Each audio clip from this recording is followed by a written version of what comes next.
I remember the exact moment I stopped believing my ball python loved me. I had a friend over. She'd never held a snake before, but she wanted to try.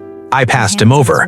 Same room, same temperature. Her hands were just as warm as mine. The second he touched her arm, his whole body locked up, tongue flicking fast, head pulling back. He wanted out immediately. If this was just about body heat, none of that should have happened. The reality comes down to what happens the second your snake's tongue leaves its mouth. Snakes are ectotherms. They borrow heat from whatever's around them instead of making their own. That's why he naturally gravitates toward an arm, a heat lamp, a sun-warmed rock. It's the obvious part of the story. It's just not the whole story, because heat doesn't explain why he went rigid with her and limp with me. The difference wasn't the temperature, it was the scent. Every time you see that tongue flick, your snake is pulling tiny chemical particles out of the air and pressing them against the Jacobson's organ in the roof of its mouth. He isn't just smelling you, he's tasting your exact chemical fingerprint, the specific cocktail your skin gives off that nobody else on Earth produces. He's been building a profile of that fingerprint since the day I brought him home. Every feeding, every time I lifted the lid to handle him, every 10-minute stretch I'd let him explore my hands on the couch, night after night before he ever felt comfortable enough to fully relax into a hold. By the time my friend reached in, he already had years of data saying this scent means safety. She smelled like a stranger, because to him, she was one. No history, no pattern, nothing familiar to compare her against. That's the part most people miss. It's not that snakes can't tell people apart.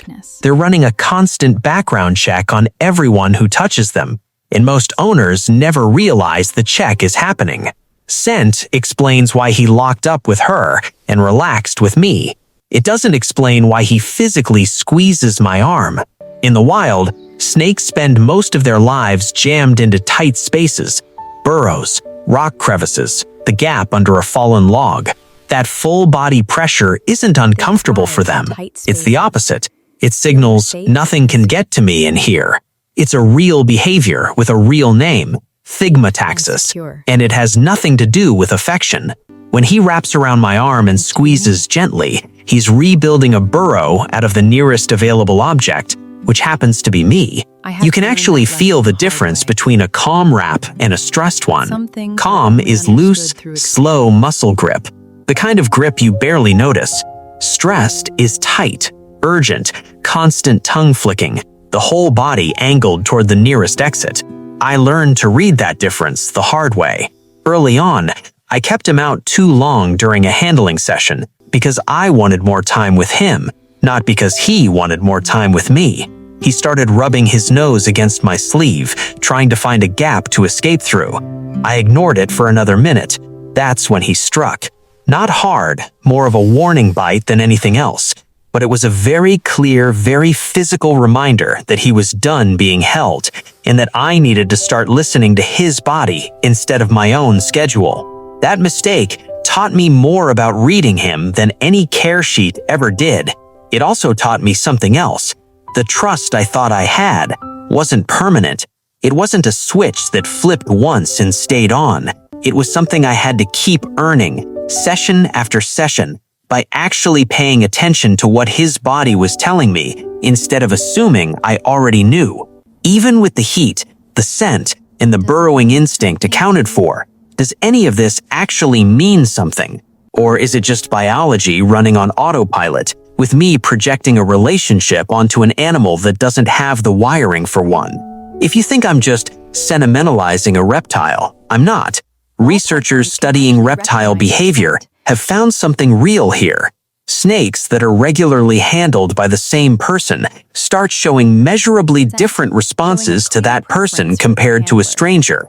Lower stress markers, slower, calmer tongue flicking, which signals the brain has stopped treating the situation as a threat worth fully evaluating.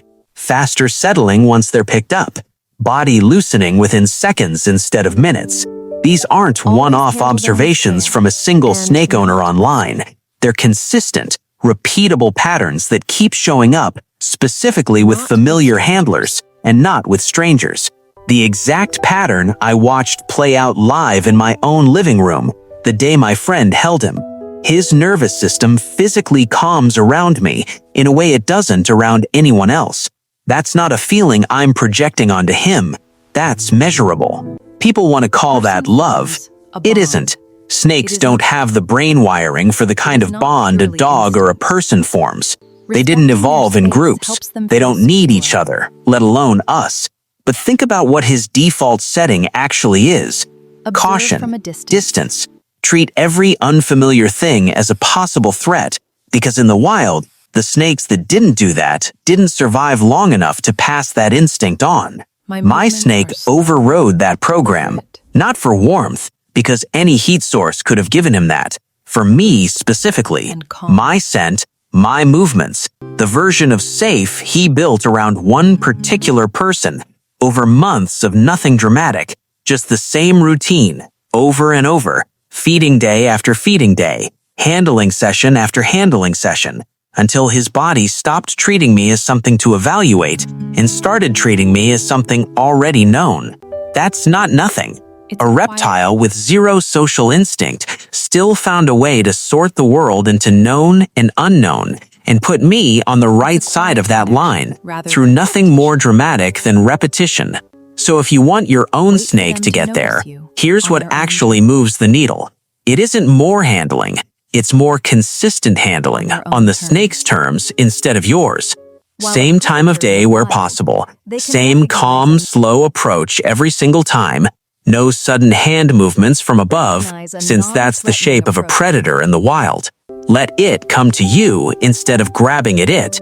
And the biggest one, when it tells you it's done, whether that's nose rubbing, tighter muscle tone, faster tongue flicking, you put it back. Every time you respect that signal, you're making a deposit.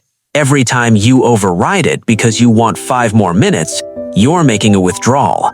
The snakes that end up calm and confident with their owners aren't the ones held the most. They're the ones whose owners actually listened. Next time your snake whines around your arm and goes still, don't call it cuddling. Call it what it actually is. Recognition, chemical memory, a wild animal's nervous system deciding, after enough repetition, that you're not worth watching anymore. That's rarer than affection. It's why I don't hand him to guests anymore. Not because I'm being precious about it, but because I understand now what I'd be asking of him. What he's doing when he wraps around my arm isn't a party trick. It's him choosing to feel safe with the one person his body has decided has earned it.